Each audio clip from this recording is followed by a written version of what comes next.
பகுஜன் சமாஜ் கட்சியின் மாநில தலைவர் ஆம்ஸ்ட்ராங் கொலை வழக்கில் இதுவரை 24 பேர் கைது செய்யப்பட்டுள்ளனர்.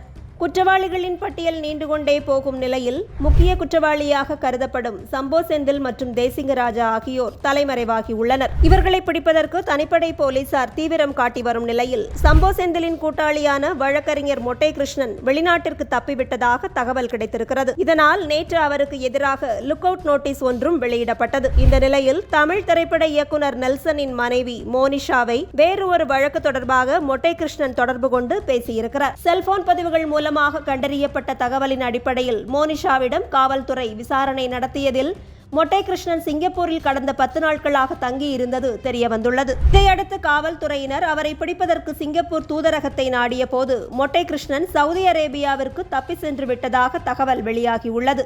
நண்பர் ஒருவர் உதவியோடு சவுதி அரேபியாவில் தங்கியிருக்கும் மொட்டை கிருஷ்ணனை பிடிப்பதற்கு சென்னை பெருநகர காவல்துறை இன்டர்போல் உதவியை தற்போது நாடியிருக்கிறது. ஆம்ஸ்ட்ராங் கொலை வழக்கில் தொடர்புடையவர்களை சம்போ செந்தில் இந்த மொட்டை கிருஷ்ணன் வாயிலாகவே தொடர்பு கொண்டு பேசியிருப்பதால் அவரை பிடிப்பதற்கு காவல்துறை தீவிரம் காட்டி வருவது குறிப்பிடத்தக்கது.